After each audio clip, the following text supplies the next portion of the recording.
knowledge of the subsurface like nobody else has.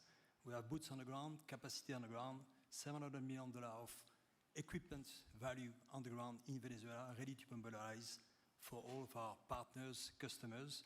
So we are ready to scale fast, and we really want to thank the administration, Secretary Wright, Secretary Bergen, for the effort they are supporting and giving us to be successful on behalf of the Venezuelan oil and gas industry. Thank you very much. Thank you very much. Well, check this out. They say the very best for last. And I don't have that sexy accent like this guy next to me here. Mr. President, my name's Bill Armstrong of Armstrong Oil and Gas. I'm a private independent guy. And in real estate, you were a wildcatter. So wear that motto proudly. But like you, I was my own guy. I don't have shareholders. I don't have private equity partners, but I've been drilling all over the place. In fact, I had the largest discovery in Alaska, biggest discovery in 50 years in our country. I now control 8 million acres adjacent to Venezuela, so I'm already heavily invested in the area.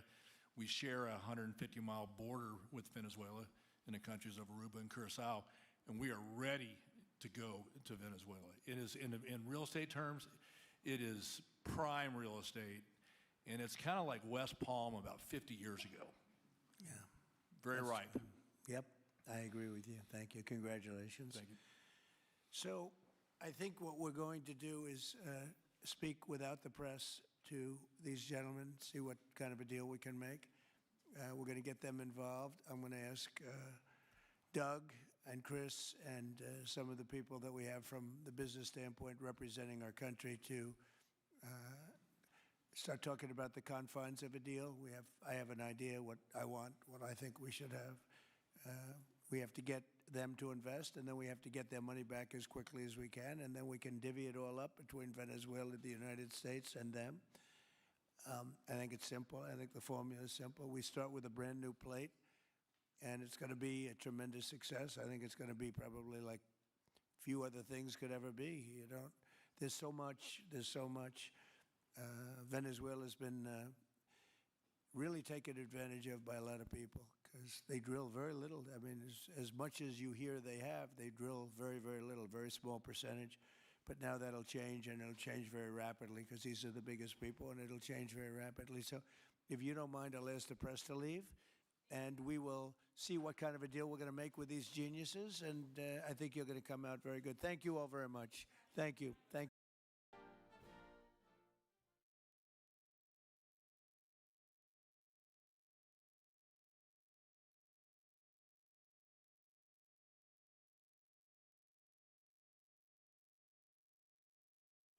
By far, I would say, and we're doing tremendous things. Our country is doing very well. You saw the numbers that got released today, yesterday. Deficits cut way, way, way back at levels that nobody's ever seen before, setting records. And the numbers coming into our country are unprecedented, and we're doing really well. We had a situation 3 days ago with Venezuela, and we're getting along extremely well with the people of Venezuela, both the people and the people that are running Venezuela.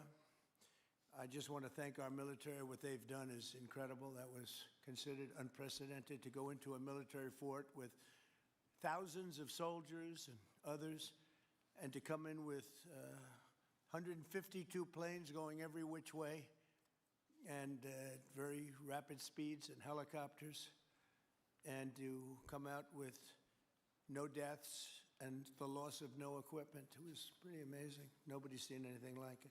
I was called by the leaders of numerous countries. I won't go into which ones, but the biggest and the strongest, and they said that was very impressive. They're all impressed. But today I'm delighted to welcome almost 24 of the biggest and most respected oil and gas executives in the world to the White House. It's an honor to be with them. We have many others that were not able to get in. I said if we had a ballroom, we'd have over 1,000 people. Everybody wanted. I never knew your industry was that big. I never knew you had that many people in your industry.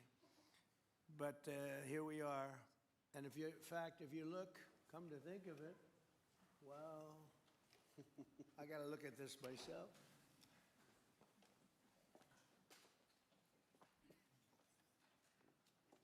Wow. What a view. This is the door to the ballroom. Well, what did you have? Unusual time to look, but I figure we might as well do it. If the fake news would like to go back and take a look, you can, but you'll see a very big foundation that's moving. We're ahead of schedule in the ballroom and under budget. It's going to be, I don't think there'll be anything like it in the world, actually. I think it'll be the best. We went from, this is, as you know, our biggest room, which would seat 100 for dinner, maybe, if you're lucky, if you're nice and tight. And the ballroom will seat many. And it'll also take care of the inauguration with bulletproof glass, drone-proof ceilings, and everything else, unfortunately, that today you need. So we're going to discuss how these great American companies can help rapidly rebuild Venezuela's dilapidated oil industry and bring millions of barrels of oil production to benefit the United States, the people of Venezuela, and the entire world. And yesterday, the number is 30 million barrels. I can't even, is that a correct number? 30 million barrels. You hear that, Peter? Of oil was given to us by Venezuela. That's a lot of oil. It's about $4 billion worth, and it's on its way to the United States right now. And we want to thank Venezuela for that.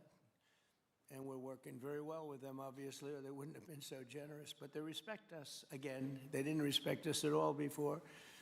So that's money that goes to the United States. Some will go to Venezuela, and some will go to the oil companies, but not that, because that's already been extracted. So when you're not getting any of that, but when you start extracting, you'll get. But it's tremendous reserves, among the biggest in the world. Some people say it is the biggest in the world. And we're going to be working with Venezuela. We're going to be making the decision as to which oil companies are going to go in, that we're going to allow to go in. Going to cut a deal with the companies. We'll probably do that today or very shortly thereafter with Chris and Doug. And we're dealing with the country, so we're empowered to make that deal. And you'll have total safety, total security. One of the reasons you couldn't go in is you had no guarantees, you had no security, but now you have total security. It's a whole different Venezuela, and Venezuela is going to be very successful. And the people of the United States are going to be big beneficiaries because we're going to be extracting, numbers of, in terms of oil, like, few people have ever seen, actually. So you're dealing with us directly. You're not dealing with Venezuela at all. We don't want you to deal with Venezuela. Let me thank Vice President J.D. Vance, who's doing a fantastic job. Secretary of State Marco Rubio, likewise, a fantastic job. I have good people. I like them better than my first group. But we had a great, despite that, we had a great first term. We had some great people there, too, by the way. But we had a great first term. We had the greatest economy in the history of our country in the first term, but this is blowing it away. And you haven't seen anything yet. Everyone's been shocked by the numbers, 5.4% GDP. And that's despite the fact that we were badly hurt by the Democrat shutdown, of which they'd like to see if they could shut it down again. Secretary of the Interior, Doug Burgum, who's fantastic. Secretary of Energy, Chris Wright, recommended by Doug as being the greatest oil man anywhere in the world, because I wanted Doug for that job. Energy, and Doug said, no, sir, there's a man named Chris Wright. I said, who the hell is Chris Wright? He said he's the most talented oil man anywhere in the world. I doubt you can get him, because typically oil men make a lot of money, and women. They make a lot of money, but Chris came. You took one of the greatest salary cuts probably in history, Chris, right? But he's a fantastic person, loves our country, and many other important members of this team. And I want to thank them for their efforts. As you know, last week, the United States Armed Forces performed one of the most spectacular military operations in American history, apprehending the outlaw dictator Nicolas Maduro for his crimes against the United States, crimes for which he has now been indicted and is in federal court awaiting trial. And he killed many people, millions of people, actually, and allowed jails, prisons, mental institutions, insane asylums, drug dealers, drug addicts to pour into our country totally unchecked because of Sleepy Joe Biden's policy of open borders, the stupidest thing I've ever seen. We're getting them all out. The departure of Maduro makes it possible an incredible future for both nations, Venezuela and the United States, in which we will more closely integrate the economies of two major energy powers in the Western Hemisphere. Energy coming out of Venezuela was very small. One of the things the United States gets out of this will be even lower energy prices. We have people now getting gasoline for $1.99, $1.96, $1.95, $1.92 yesterday, somebody. And it used to be $3.50, $4, $5 a gallon. Think of that, $1.99. Decades ago, the United States built Venezuela's oil industry at tremendous expense with American skill, technology, know-how, and dollars. But those assets were stolen from us, and we had presidents who did nothing about it. This president is much different than your other presidents. They did nothing about it. They stole it. Some of the people in this room were a little bit younger when that happened, but not that much younger. It wasn't that long ago. But they stole our assets like we were babies, and the United States did absolutely nothing about it. So now we're doing everything about it. Now we're doing 500% about it, but it's a long time after the act took place. So they stole from us, and it was taken by socialists and communists at the time, and Venezuela was going bad, really bad. And as much oil as they have, they're producing almost nothing, which is just a system. So we're really, if you look at it, we're taking back what was taken from us. They took our oil industry. We built that entire oil industry. Started a long time ago, but they took it, and they were very ungracious to this country, but now they're being very nice. American companies will have the opportunity to rebuild Venezuela's rotting energy infrastructure and eventually increase oil production to levels never, ever seen before. When you add Venezuela and the United States together, we have 55% of the oil in the world. The United States is number one. We have them drilling. Drill, baby, drill was my campaign. And Doug and Chris, I think we're setting records on drilling right now and taking oil without Venezuela. That's how we're getting the oil prices down. The plan is for them to spend, meaning our giant oil companies will be spending at least $100 billion of their money, not the government's money. They don't need government money.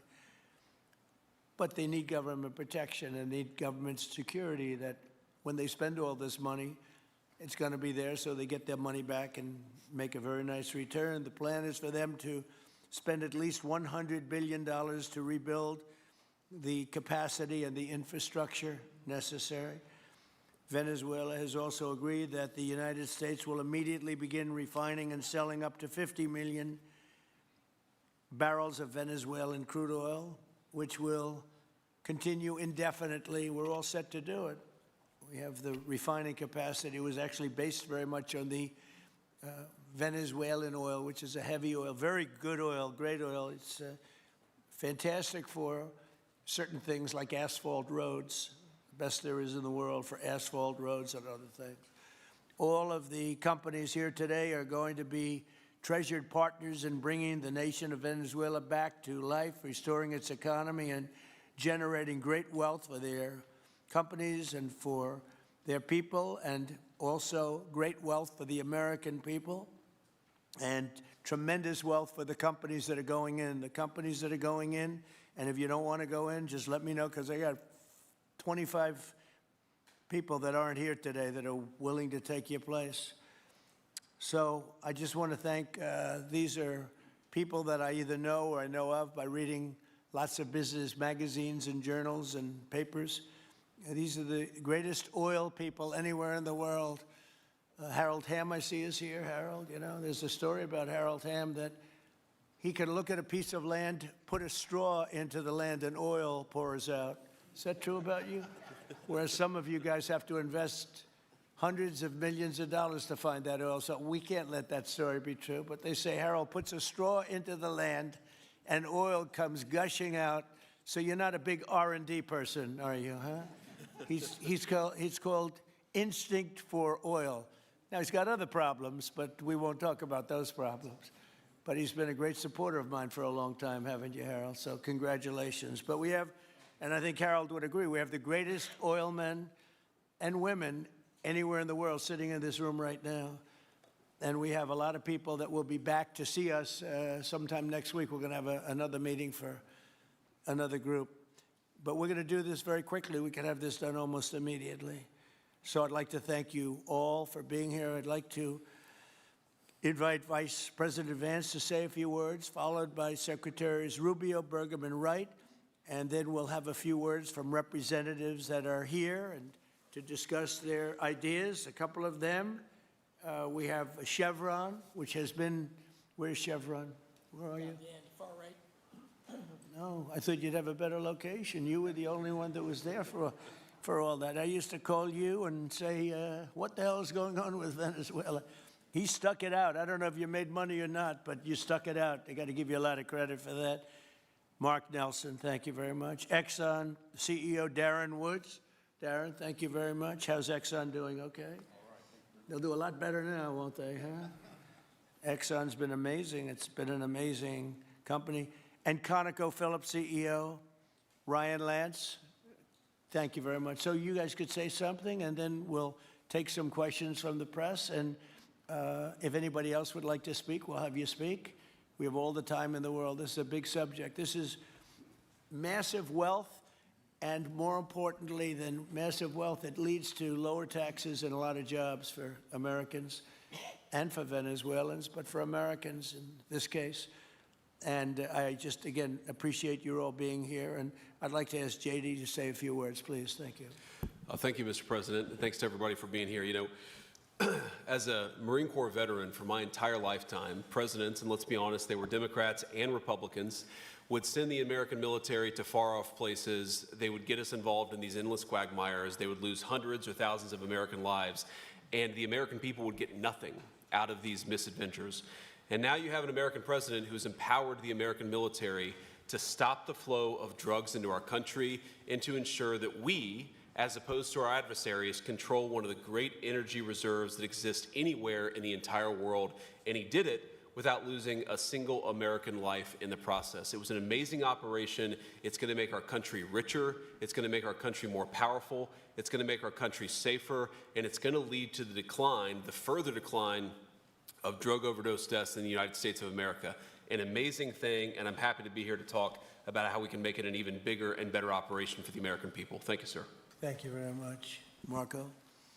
Thank you, Mr. President. And I think this is a reminder that everything this president does, everything President Trump does is with the American people in mind. It was not in the national interest or national security of the United States and of our people to have in our own hemisphere a country, not just with vast energy reserves, but controlled by an indicted narco trafficker who flooded our country with illegal immigration, including drug gang members, openly cooperated with drug gangs, and by the way, stole the wealth of that country to fund a repressive regime and also benefit adversaries such as Iran. All of that is now changing.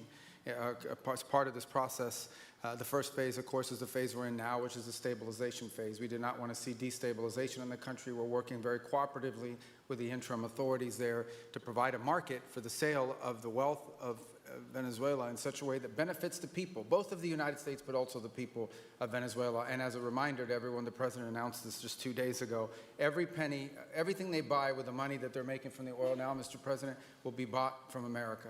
And that includes everything from equipment for the oil industry to food to medicine and everything in between. The second will be a phase of recovery, and then some of these phases will interlap, and that is to have a normal economy again where the money goes to the benefit of people, not the benefit of our adversaries or the benefit of elements in that country and around the world that are against our interests, at the same time as a process of reconciliation has to happen internally among the different sectors of society and politics and the like.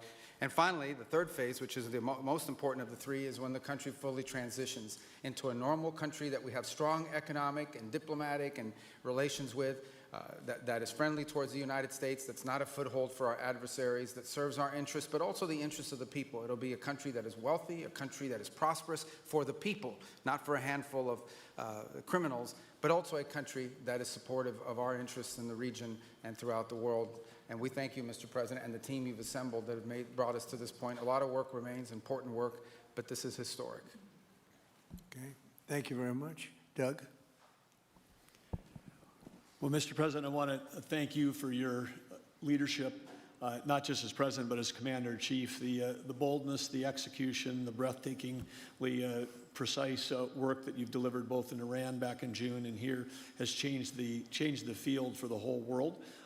And you always ran about the idea of peace and prosperity.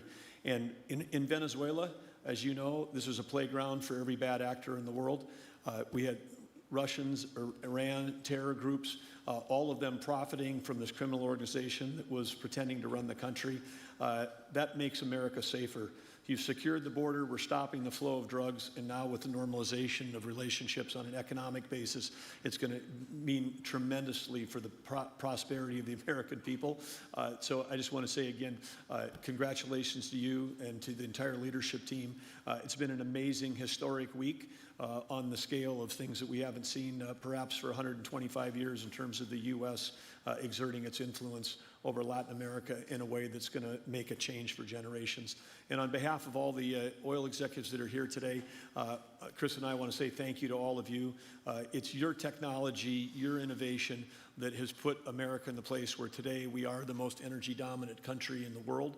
And that position is what's allowed us to take the action that we're taking with statecraft, with military action. None of that would happen if we were dependent on everybody else for energy. So you're a big part of the reason that we're able to move the way we are today, and we're grateful that you're here to be part of the solution going forward. Thank you, Doug, and you are doing a fantastic job, and we appreciate it. Everybody appreciates it. They know who's doing well. Chris Wright? Thank you, Mr. President. Yeah, what we've seen in the last week is leadership matters and credibility matters. Venezuelan oil has been sanctioned for many years, and the oil just flew, those sanctions were not enforced. That oil just floated out to trafficked by bad actors of the world. The resources weren't gone to a central place. The corruption and decline of Venezuela has been a crisis for the people of Venezuela, and as Secretary Rubio said, massive spillover effects in the United States, in crime, in drugs, in kidnappings, and in taking a huge resource base and making it not exploited, not developed. The whole world is a poorer, less opportunity-rich place because of that. When you have materials underground, they've been underground for 1 million years. That does not make them a resource. That does not make them valuable for your country, your people, or the world. They only become a resource with technology, with capital, with rule of law, and a system of governance that encourages the harvesting of those resources to make the better world. And we see here the dramatic contrast between the United States, which may have less oil underground than Venezuela. We have 20 times the production of Venezuela, 20 times the impact of human betterment, massively better quality of living here in the United States. That was at risk under the last administration. We've seen a lot of attacks on the energy that makes the world go round. President Trump's election has removed those risks, has embraced reality about how the world is energized, and we are at record production of oil in the United States, record production in natural gas in the United States. We've seen a meaningful decline in gasoline prices, diesel prices, travel prices because of jet fuel. And now President Trump is taking the genius of a different way to try to solve a 25-year festering problem in Venezuela, that all the traditional things have not worked. But ordering both a tremendous military operation to remove the heads of a criminal organization masquerading as a government, and then to use the power of our military, not to fire bullets, but to stop the flow of Venezuelan oil to the world, immediately gave us leverage over the interim authorities in Venezuela and has allowed us to be in this position today where the actions of this government can massively improve Venezuela for the better, and the bigger impact is to massively improve the quality of life, affordability, safety, and security of the United States. Very proud to be here. And we'll turn it over to Mark Nelson, who's the vice chairman of Chevron. Chevron has been in Venezuela for over 100 years, continuously. Mike Wirth, the CEO, had a knee replacement recently. He's not here. Mark is a tremendous leader in our industry, and I'll turn it over to him. Thank you, Secretary Wright. Again, I'll send Mike Wirth's regrets. He really wanted to be here, Mr. President. all right. Great guy. On his behalf, I have 3 very quick thank yous and an assurance I'd like to provide you all. The first thank you, Mr. President, is to you. It's thank you for convening this gathering. It's thank you for your leadership, and thank you for continuing to keep American energy domination in the forefront. So thank you for that. Thank you very much. The second thank you actually is to the cabinet. So Secretary Rubio, Secretary Burgum, Secretary Wright, your ability and commitment to continue to engage with the parties around the table to keep the world working is greatly appreciated. So thank you for that. And the final thank you actually would go to our Venezuelan employees of Chevron. They have been working tirelessly to operate safely, protect the environment in country, and their dedication and skill will help us in this next chapter. And finally, I'll close with the assurance. For more than a century, Chevron has been a part of Venezuela's past. We are certainly committed to its present, and we very much look forward as a proud American company to help it build a better future. And so, Mr. President, thank you for your leadership. You really suffered there. You stuck it out. A lot of people left. A lot of big companies left. Many of the people sitting at this table left because of the safety risk and other risks. But you stuck it out. I give you credit for that. Sometimes it was hard. I remember 6 months ago I told you to stay, just stay. Things are going to happen. You'll be very happy. I didn't know they were going to happen this fast or this conclusively. One thing I think everyone has to know is that if we didn't do this, China or Russia would have done it. And if China or Russia were a next-door neighbor, because essentially this is not around the other parts of the world so far away where you fly in an airplane for 24 hours before you get there. This is sort of a next-door neighbor, if you think about it. And I told China and I told Russia, we get along with you very well. We like you very much. We don't want you there. Not going to be there. And if we didn't do this, China would have been there and Russia would have been there. Maybe they both would have been there together, but they're not going to be there now. One thing I will tell them, and I will tell you, that we are open for business. China can buy all the oil they want from us there or in the United States. Russia can get all the oil they need from us, and they do like oil, even though they produce a lot of it. But China and Russia and everybody else is able to go, and we'll be open for business almost immediately. I have a feeling the $100 million will be spent $100 billion will be spent very, very rapidly by these very big, powerful, and rich companies, and I think they're going to be able to rebuild the infrastructure. And I hope it's going to be brand new as opposed to a rehab, because I know the tremendous difference between the new and the not so new in your industry. The new is much more beautiful, much better in every way, and actually much smaller. It's like everything else, gets smaller and stronger. It's a combination of smaller, better, and stronger. So I hope you're going to build all brand new stuff, rip out the old crap that's been there for so many years, and do it the right way. You're going to be there a long time if we make a deal. If we make a deal, you're going to be there a long time. If we don't make a deal, you won't be there at all. It's, sort of interesting. But again, China and Russia would have been there if we didn't do this. And the other thing people ask about the second wave, I don't think it's going to be necessary. We have an armada, a giant armada like nobody's ever seen in that part of the world. And it's stationed off the coast. And we are getting along so well with the people that are involved and representing Venezuela that I don't think we're going to have any, I don't think it's going to be necessary to do the second wave. We were planning on a second wave, but the first wave was so powerful and so good and so strong And frankly, the people in the country, they did the right thing. They were smart. They did the right thing. They didn't want to go through a second wave. But we've got a tremendous number of the most powerful ships in the world right there. I don't think we're going to have to use that. I'm happy to say that. I don't think we're going to have to use that at all. If I could ask Chevron, you did a great job. I want to thank you. And ExxonMobil, if you would say a few words, and then followed by Conoco, great companies, massive companies, great companies. Exxon, please. Sure. Thank you, Mr. President. I appreciate the invitation and the opportunity, frankly, for the entire industry to show up and provide a perspective. Frankly, we've been kind of unresponsive to the press regarding Venezuela. I guess today's the opportunity to address the press directly with respect to a number of questions that have been asked of ExxonMobil.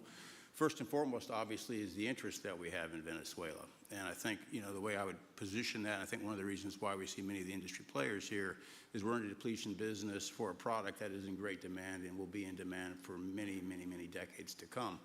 And as a depletion business, the biggest challenge we have is finding resources.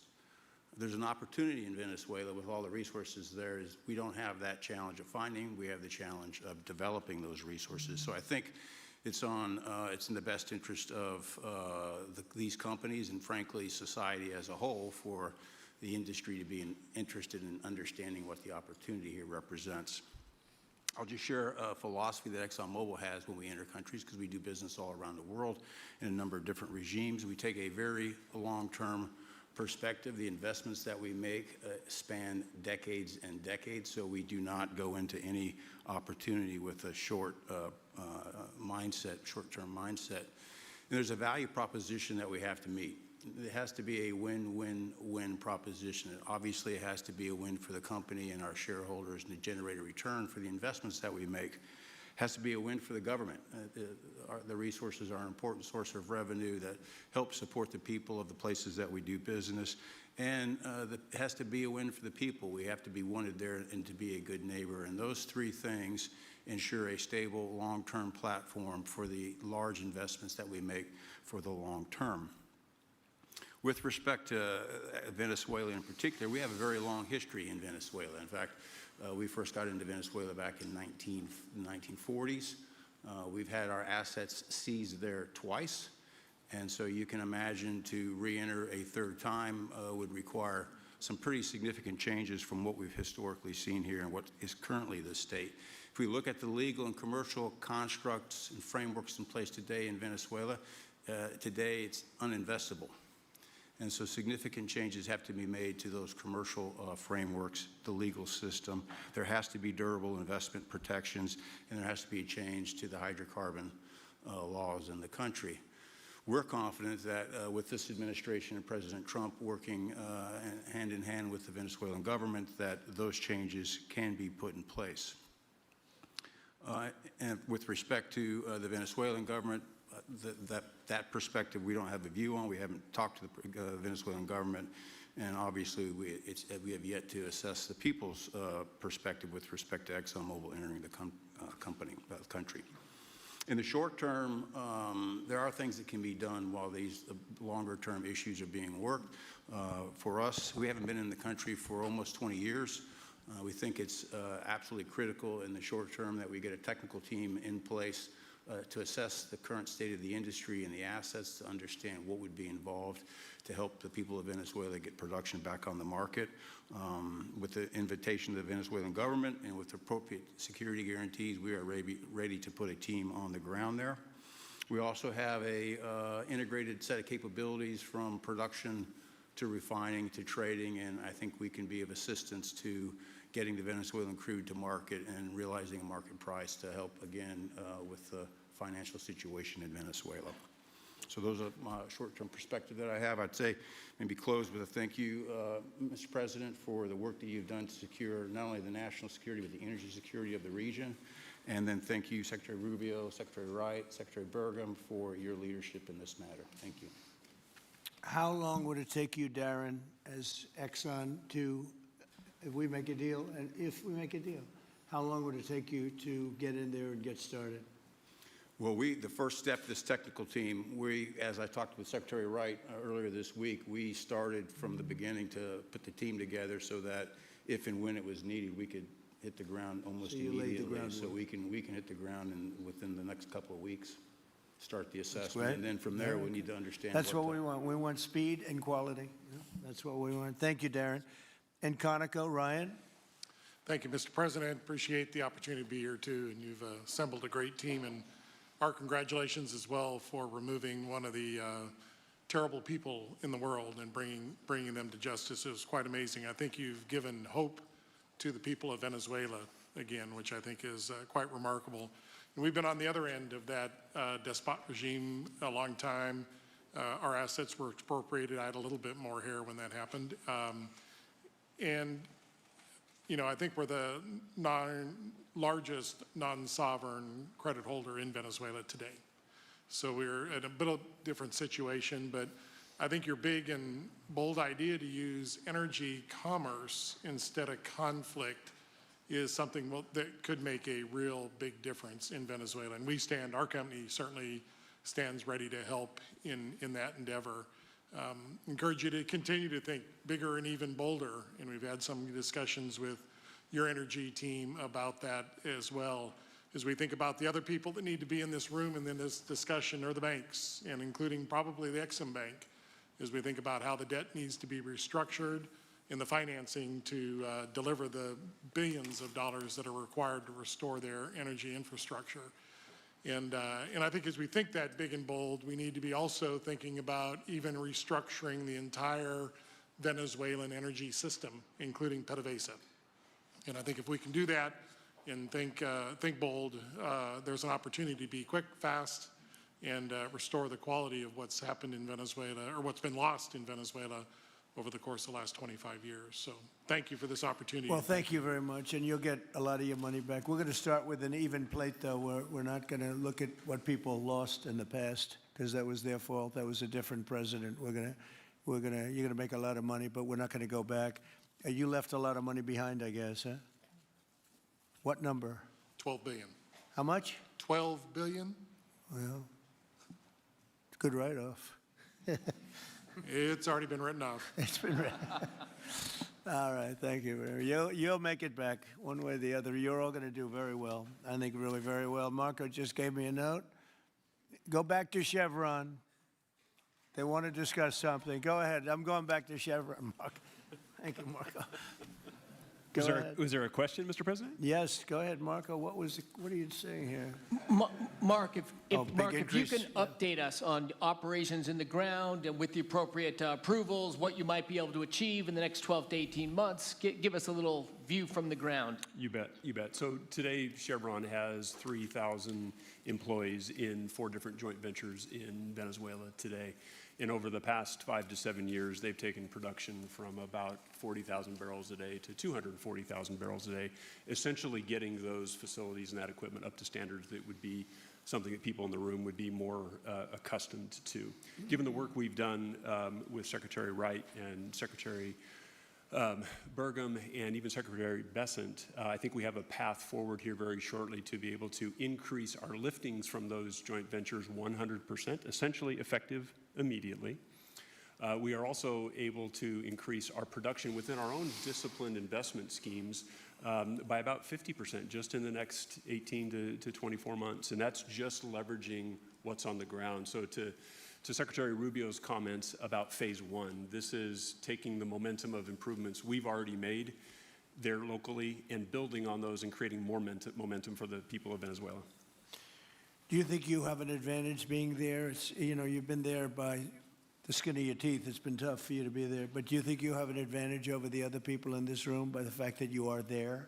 Yeah, I think there are, Mr. President, I think there would be days where it didn't feel like an advantage, and there are days where it does feel like an advantage. But having people on the ground today that care desperately about the people of Venezuela and know how to operate the assets that are there, is a definite advantage today. Would you say the best locations are available, or would you say the best locations are already sort of worked, even though they're in very bad shape?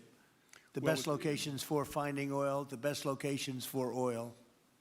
There are more opportunities than not, Mr. President. With 300 billion barrels of reserves and resources in country, there are lots of opportunities for many companies. Will you be building new, or will you be using the old infrastructure that you have? Yeah, today it's a little bit of a mix, but today it's mostly us taking the equipment of today, getting it to the standards that we are accustomed to your comments about making it how it should be today. Most of the investments that we've been making are about getting it up to our standards. Well, I think you're going to make an investment, but you're going to get your money back very quickly, and that's part of our thing. We're going to have you get your money back fast, and then you'll give a lot to Venezuela and to the United States after that. Okay, so you'll be in good shape. Could I ask Harold Hamm to say a few words? He's been a friend of mine for a long time. Very amazing man, actually, amazing energy person. Well, thank you, Mr. President. It's good to be here with so many dignified people, and this effort particularly. And thank you for your effort, for what you've done here, taking this despot out of that area. And the world dealt with him way too long. Certainly, our industry knows that this is a real jewel that can be developed for the people of Venezuela, and also benefit the world. And like Secretary Wright said, it has not been done. That's not been done in the past, and they had a good chance at it. Brought someone in that totally took it down, as everybody knows here, and that was Chavez. And we know what happened to him finally. But, you know, that ruined the industry in Venezuela, and all of us know how that happened, ended very well, very, very wrongly. So anyway, we're glad to see what's happened here, and look forward for the opportunity for a lot of people in this room, but also for America and the country itself. Are you going to be involved in going in? Because, you know, he's in North Dakota and he's in Oklahoma and some incredible places. It's a little bit different, but there's no doubt about you won't have to worry about the straw too much here. You can just go at it. Are you going to be one of the participants? Well, certainly, you know, I'm an oil finder, like you said. You know, Barry Spitzer, you know, told that story. The coach. And he's kind of exaggerated a little bit. It doesn't come out quite that easily usually. But anyway, great story. I love it. But I love Barry. Barry's the one that told me this. Yeah, he's a champion, you know, in a lot of ways. So love that story. Certainly, it excites me as an explorationist. You know, everybody has that in their blood, and you know, it is a very exciting country and a lot of reserves, and so it's got its challenges, and the industry knows how to handle that. And like Darren said, you know, you go into your eyes open and do the best you can with the team you got. So well, you're going to have something that they never had really here is tremendous security. You're going to be very secure, very safe, physically safe, in addition to financially safe. So it's good to see you, Harold. Thank you very much. Does anybody have anything to say before we get to the press? What does Cuba have to do to avoid the same fate as Venezuela? What does Cuba have to do? Well, Cuba's in bad shape. Cuba relied on Venezuela for oil and for money. And nobody really knows what's going to happen with Cuba. They're doing very poorly. They're really third world all the way. And we have a lot of great Cuban Americans. And I would say Marco fits very solidly into that category. And I might ask you to say a few words about, we were discussing it before, Cuba is a very different, they don't have energy, they don't have oil, but they would live off of the oil from Venezuela. And what they do have is very strong people.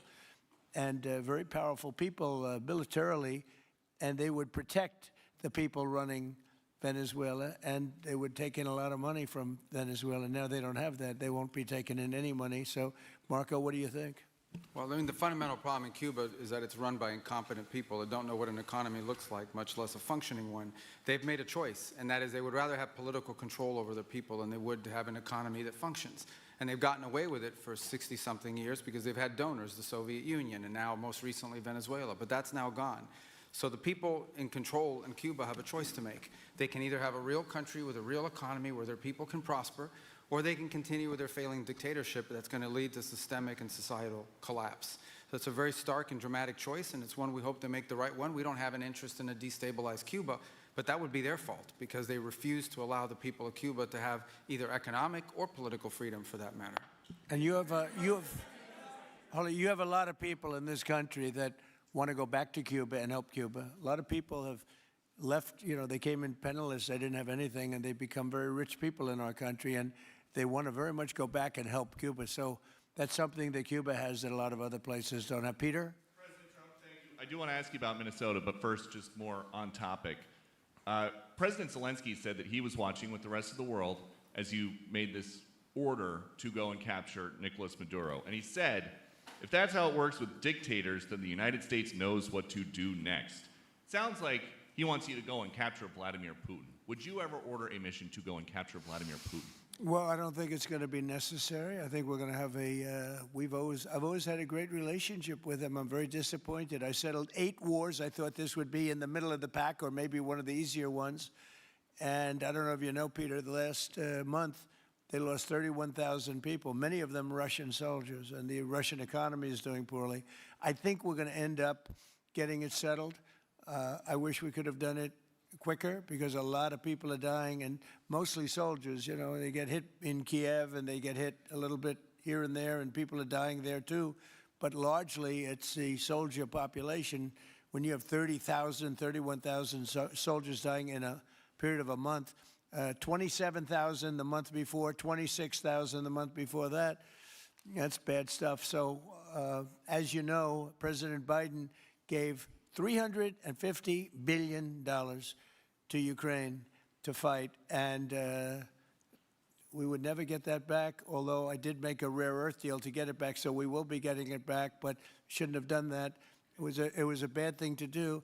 I will say that right now, because I was able to get NATO to up GDP from 2% to 5%, NATO's got a lot of money, and they're paying for everything. We're not losing any money. We're making a lot of money, I guess, if you think of it, because we're selling them military equipment. They're probably giving it to Ukraine. But we're selling them to NATO military equipment.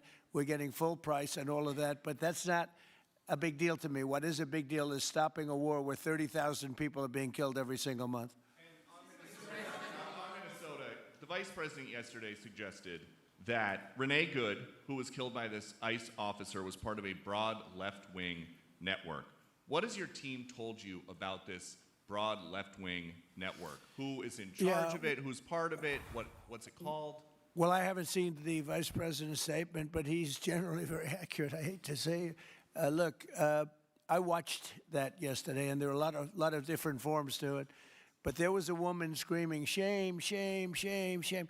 She was a agitator, probably a paid agitator, but in my opinion, she was an agitator, a very high-level agitator, so professional. She wouldn't stop screaming.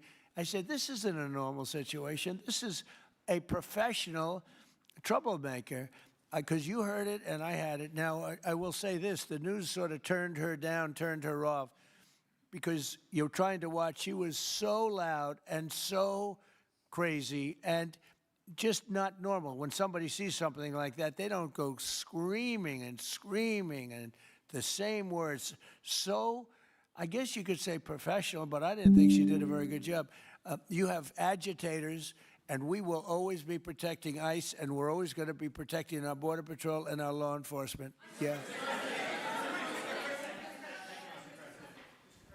In your conversations with these oil executives today, did you provide any security guarantees so that they can do their work safely in Venezuela? Yeah. And separately, Mr. President, they will have those guarantees, yes. And separately, Mr. President, I'm curious in terms of the future of Venezuela. Do you see Venezuela, now led by Delcy Rodriguez, as an ally of the U.S.? Is that the way that you view that country right now? Well, right now they seem to be an ally, and I think it'll continue to be an ally, and we don't want to have Russia there. We don't want to have China there.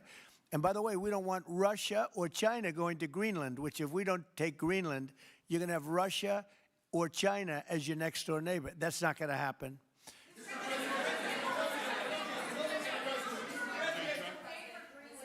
The white... Mr. President, thank you. You just said that these companies would have security guarantees if they go in on the ground in Venezuela. They will have. And what is your plan there actually for these companies and those Americans who are going to be on the ground working for these companies? Well, there are going to be Americans. I assume they're going to be using a lot of Americans, but they're going to be using a lot of people from Venezuela and other places, I would imagine. But I would think that mostly they'll be using Venezuelan workers. They have a lot of great workers. They have a very high unemployment rate, and they have workers that are very familiar with taking oil out of the ground. Yeah.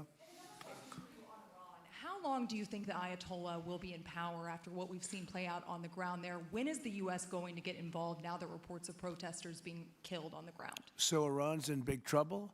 It looks to me that the people are taking over certain cities that nobody thought were really possible just a few weeks ago.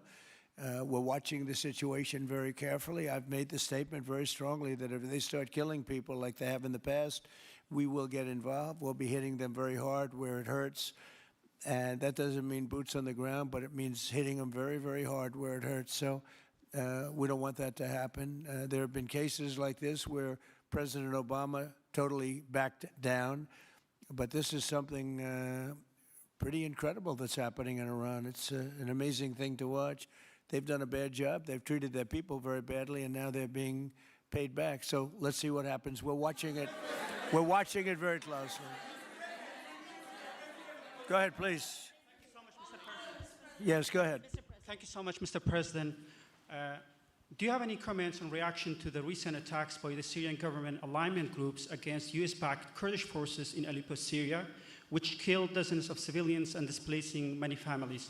Does your administration bring peace between the Kurds and the Syrian government? I want to see peace, yes, I do. The Kurds and the Syrian government, we get along with both, as you know, very well. They have been natural enemies over the years, but we get along both, and we want to see Syria succeed. And so far, I think they are succeeding, but this is just breaking out, and we want to see that stopped. Go ahead, please. Colombia, Gustavo Petro, in a few weeks. Do you hope this meeting with Gustavo Petro marks a new chapter, a new beginning in the benefit of the U.S. and Colombia relations? What country? Colombia, with the president of Colombia, Gustavo Petro, your I had meeting. a very good talk with him yesterday, and he's been very hostile to us and to the nation and to me, called me a dictator and lots of other things. Called Biden some terrible names, far worse than he called me. But he called yesterday through people, and he wants to meet, and that's fine with me. I've made up with people also, you know. So we're going to have a meeting with him. We had a very good conversation. The people of Colombia are incredible people. Marco would know that better than anybody because he's married to a woman from Colombia. And I don't mean Columbia University. That would be, I'm not sure. I think I like Colombia, the country, better, if you want to know the truth. The people are... hold it. The people are great people. I look forward to meeting with them. We're going to meet in the very near future. Would you meet the president of Venezuela here in the White House? Would you greet her to discuss the fate of the oil? Yeah, well, I'm going to meet a lot of people, and we're going to meet, we meet a lot of people. When you end 8 wars, you get to know a lot of people, and I think it's very important. As an example, we have over $18 trillion. Think of that, $18 trillion coming into our country. A lot of that's coming in from foreign countries like Saudi Arabia and Qatar and UAE and others. And I get to meet a lot of people, but I will be meeting with various representatives of Venezuela, probably pretty soon. We haven't set that up. But the relationship that we have with the people that are currently running Venezuela is very good. We also have a young lady that received the Nobel Peace Prize. She's going to come in and pay her regards to our country, really, to me, but, I'm a representative of the country, nothing else. And she's coming in sometime next week, I think Tuesday or Wednesday, and we'll see how that is. But no, we're dealing with the people from Venezuela. We're dealing with them very well. I think they've been very smart in the way they've dealt with us, frankly, because that whole place could have been obliterated with one more strike, and we didn't want to do that.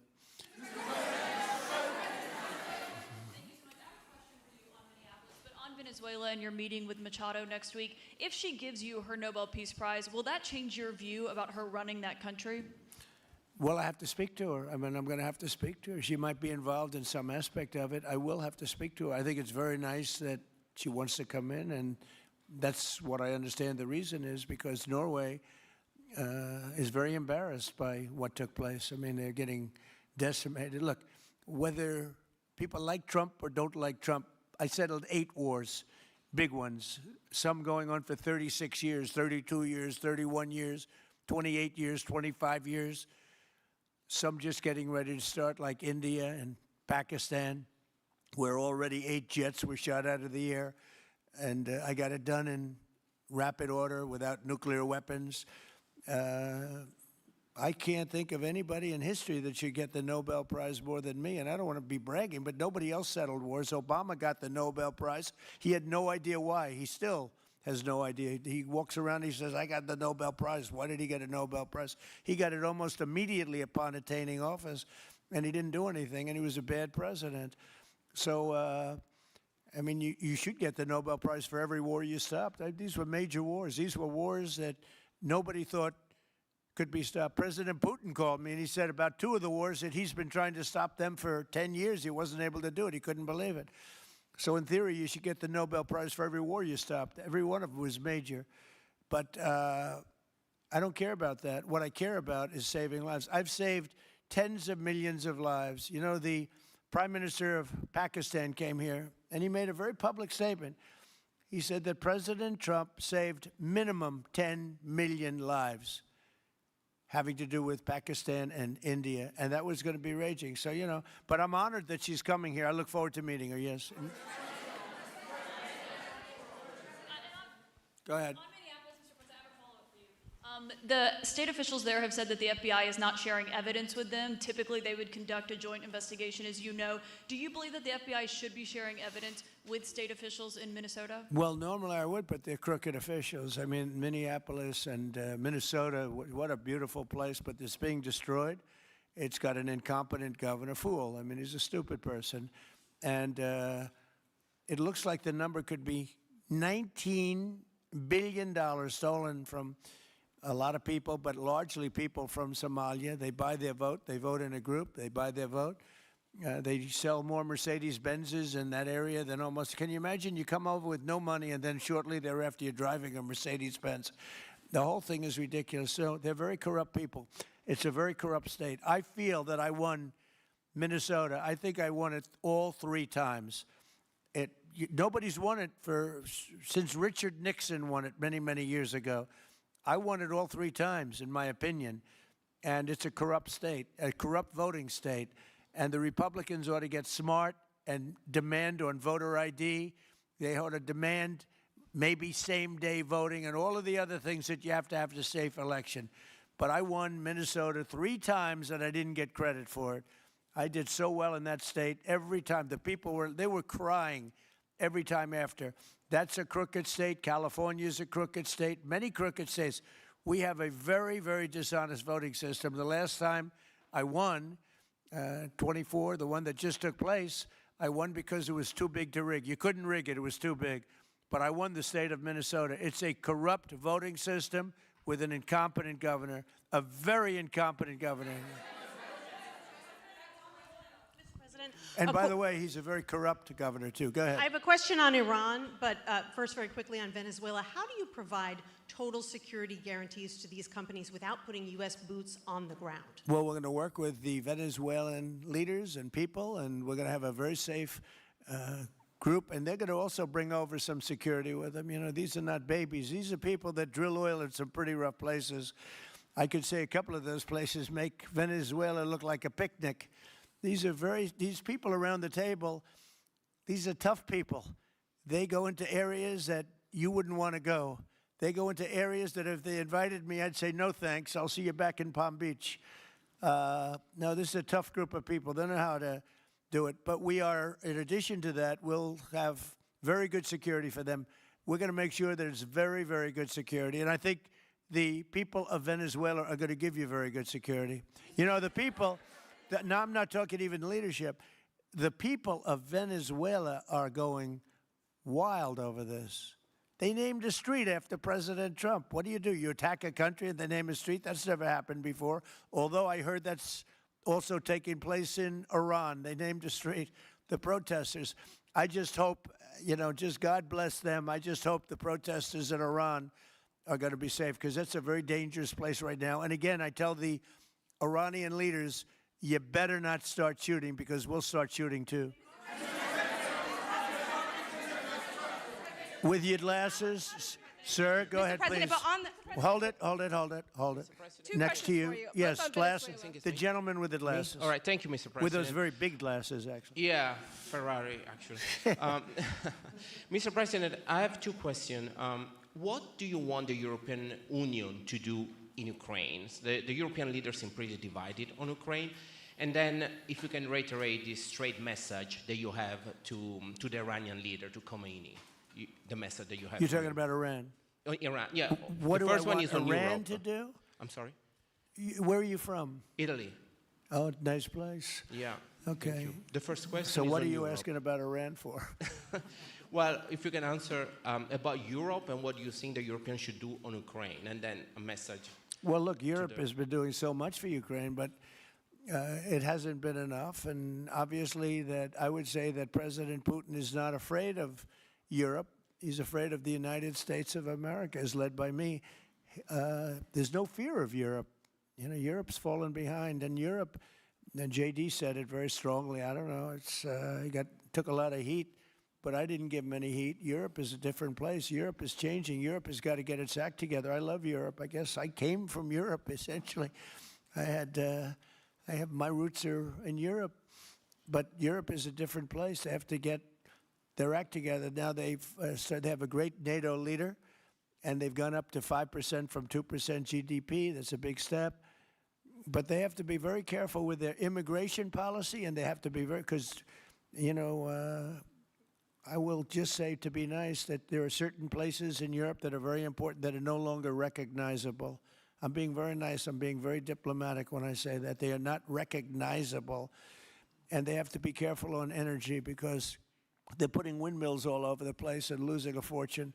They're destroying their country. They're just destroying the beautiful landscapes, the beautiful everything. They're doing. And by the way, in case you people don't know, I'm not much of a windmill person. I can proudly say, Doug, that we have not approved one windmill since I've been in office, and we're going to keep it that way. My goal is to not let any windmill be built. They're losers. They lose money. They destroy your landscape. They kill your birds. They're all made in China. And all you have to do is, you know, just about all of the windmills are made in China, the structures. All you have to do is say to China, how many windmill areas do you have in China? So far, they're not able to find any. They use coal and they use oil and gas and some nuclear, not much, but they don't have windmills. They make them and sell them to suckers like Europe and suckers like the United States before. They are the worst form of energy, the most expensive form of energy, and in 8 years they're rotted out anyway.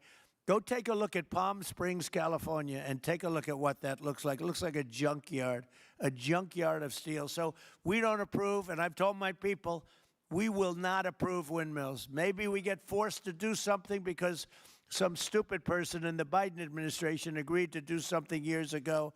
We will not approve any windmills in this country. On Venezuela, is it ultimately more important to you to establish stability there or democracy there? Well, you're talking about maybe the same thing. I mean, you're talking about stability or democracy. I don't know. To me, it's almost the same thing. We want stability, but we do want democracy. Ultimately, it'll be democracy. Peter? I do have a policy question, President Trump, but I'm having a hard time seeing here. I see the American flag lapel pin. What is the other lapel pin on Somebody your jacket? gave me this. You know what that is? That's called a happy Trump. And considering the fact that I'm never happy, I'm never satisfied, I will never be satisfied until we make America great again, but we're getting pretty close, I'll tell you what. This is called a happy Trump. Somebody gave it to me, I put it on. Thank you. And the policy question. How much money are you thinking of giving people in Greenland to get them on board with a possible U.S. takeover? I'm not talking about money for Greenland yet. I might talk about that.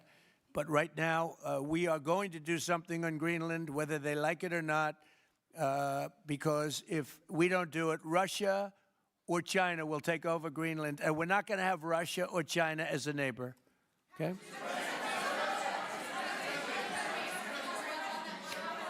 I would like to make a deal, you know, the easy way, but if we don't do it the easy way, we're going to do it the hard way. And I'm a man, and by the way, I'm a fan of Denmark too, I have to tell you, and you know, they've been very nice to me. I'm a big fan, but you know, the fact that they had a boat land there 500 years ago doesn't mean that they own the land. I'm sure we had lots of boats go there also.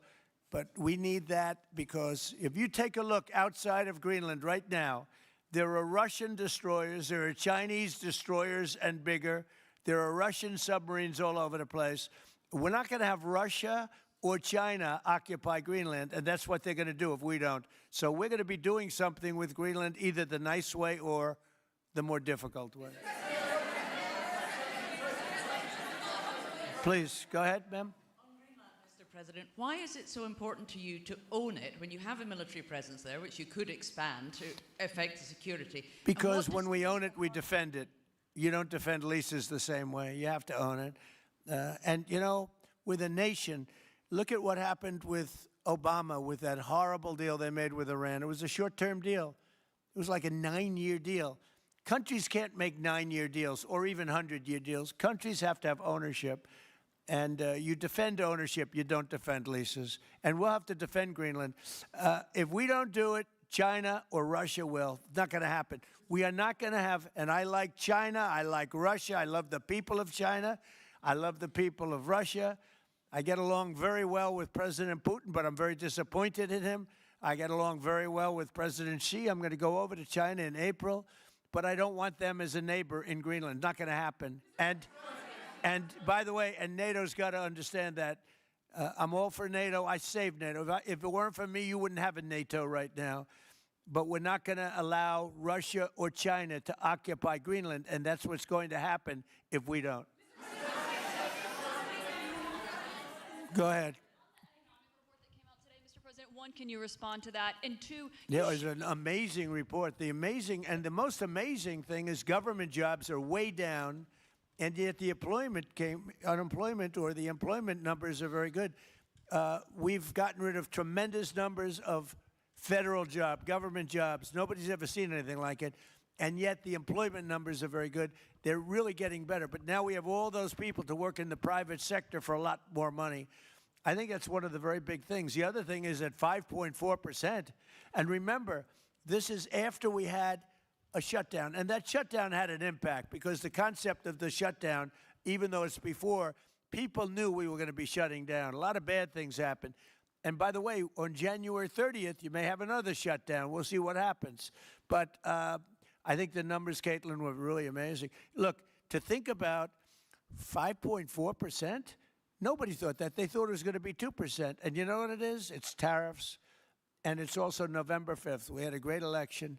A great election. Our country was dead 1.5 years ago, and now we have the hottest country anywhere in the world. And I hope you guys were impressed. 5.4%, and we haven't even really transitioned yet. There's no reason it can't be much, much higher than that. Yeah.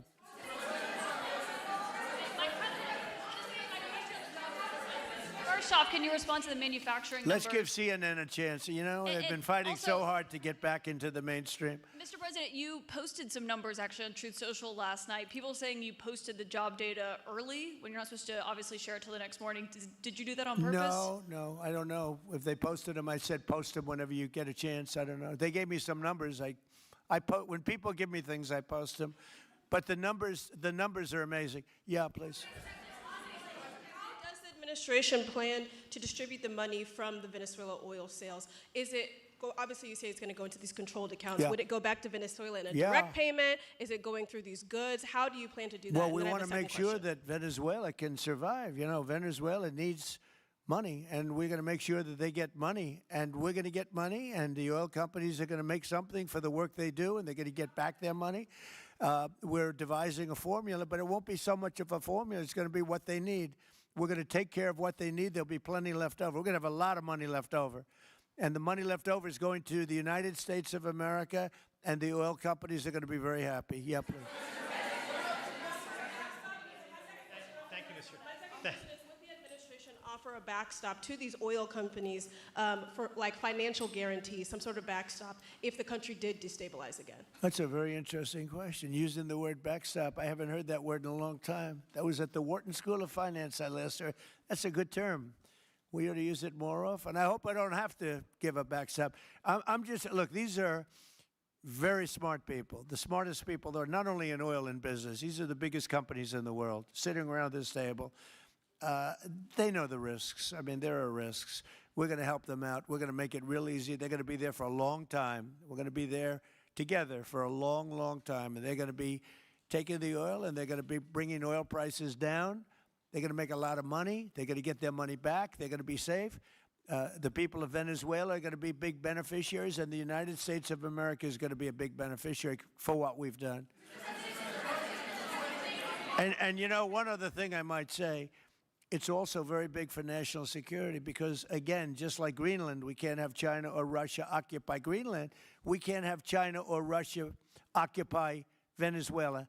And if we didn't do what we did, China or Russia would have been in Venezuela. I think I can, where's Mr. Chevron? So let me ask you, they would have been there if we didn't do this. Do you agree with that? They certainly have a lot of economic interests in country. There's absolutely no argument about that. They were trying to be there. I mean, you know, we had a Russia, I guess sort of I call it a semi-Russian ship yesterday that we took over, and Russia decided not to defend that ship against us. It's a big movement.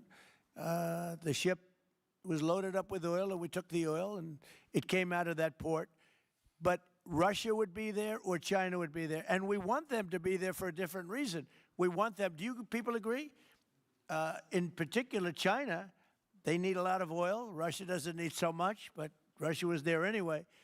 But I assume you agree that China would like to be doing a lot of business there by buying oil, and I want to just tell President Xi and President Putin, but more so in this case President Xi, because they do need a lot of oil, and we are open for business in the United States, and we are open for business in Venezuela, right?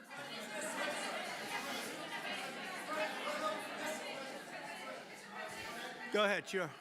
Mr. President, You know, what is your I could take questions from these people all day long. You know, they're sitting here, and generally, they're very rich, very powerful, but nobody gives a damn about them. It's a sad thing. You have all that money, all that power, and look at all these crazy questions. We could do this all day long, and they wouldn't be satisfied. I have a question on today's meeting, Mr. President. We'll take a few more, I have though. a question on today's meeting, Mr. President. Do you have? Let me ask you more importantly. Do you have any questions from the biggest? Yes, sure. Hold it. Do you have any questions for the biggest people on earth, the biggest business people, the biggest companies anywhere on earth? Do you have any questions for these people? No. Do you have a question for them? Go ahead, ask them. To rebuilding the oil infrastructure in Venezuela, and for the executives in the room, what? Well, y'all heard it. But let me say this. Shout out to my man, David Newsom, man. What's up, David? Yeah. It's your boy, Todd Williams. Yup. Y'all hear it, man. As they say, as some say, the greatest president alive. The greatest that ever did it. That's what some say. I'm just telling you what some say. It ain't me. Don't get mad at me. I'm just telling you what some say. Shout out to David, though, man. What up with you? Yeah, let's get back at it. What do you need from the administration in order to invest? That's a good question. Do you want to go and answer that question? Yeah, Exxon, small company. I'll refer you back to the statements I made before. There are a number of legal and commercial frameworks that would have to be established to even understand what kind of returns that we'd get on the investments. So I think all the investments and the opportunity sets, I think everyone sitting around this table would have the opportunity and the know-how and the capability to make the investments. The questions will ultimately be how durable are the protections from a financial standpoint, what do the returns look like, what are the commercial arrangements, the legal frameworks, all those things have to be put in place in order to make a decision to understand what your return would be over the next several decades that these billion-dollar investments would be made on. You know, could I do this? Because we have, again, the biggest people on the planet Earth around this table, biggest companies in the world. I'd like to just ask them to introduce themselves We'll start from this end and go around to here. And if you have anything to quickly say, we can do that. But you want to just start right over here? These two guys, we'll leave them out because they're with us. Please. Thank you, President Trump. John Addison at VTOL. We're here to ensure that you are going to be able to move all of this oil all around the world at the best price possible so that the influence that you have over the Venezuelans will ensure that you get what you want. Thank you. Thank you. Good point. Thank you, Mr. President. Brian Sheffield of Formentera. My grandfather, Hugh Sheffield, was president of ARCO, Venezuela. Right.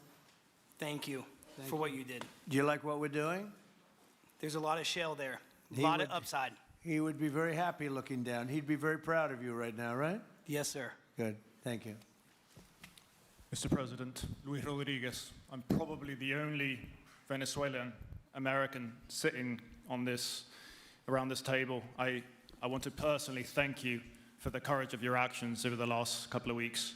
I think I speak, and I speak of Venezuela in general in saying there's optimism. You've brought optimism to the table, and if the conditions are met, the opportunity is absolutely immense. I agree with that. That's true. Thank you. Well said, too. It's immense. This is a tremendous opportunity. Thank you. Richard Holton from Trafigura. We're working with your administration, Mr. President, to bring that Venezuelan oil to the United States. Our first vessel should load in the next week. Great. Good job. Thank you. I think the reason that most of us are here and thinking about the future is because we trust you initially to set this program up that will work and guarantee that this can be done. And there's a huge investment that needs to be done. We've all agreed on that. And certainly we need time to see that through. So thank you for what you've done. Thank you very much. Thank you. Mr. President, I'm Lane Riggs, CEO of Valero Energy, and we're one of those companies that refineries in the U.S. are uniquely configured to run Venezuelan oil, and we're more than happy as this opportunity expands for us to further invest in our refineries to produce more of it. And you're very much set up for the heavy oil, right? Yes, sir. That's great. That's great. We're ready for it. Thank you, Mr. President. Thank you for having us here. Thank you. And thank you for opening the door to a better Venezuela. We are a Spanish company, but we are fully committed to invest here in the States.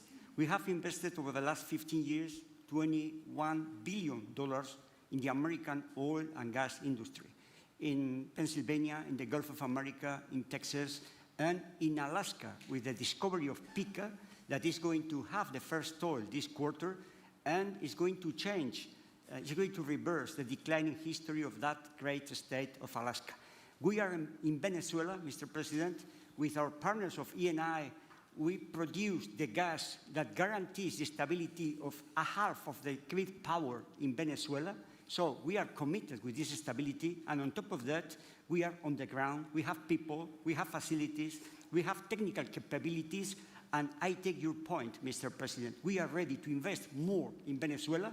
Today, we are producing 45,000 barrels a day gross of oil, and we are ready to multiply by 3 this figure in coming 2-3 years, investing hard in the country, following your recommendation, if you allow us, of course, and in the framework, commercial and legal framework that could allow this growth. So thank you, Mr. President. Thank you. Great job you've done. Thank you.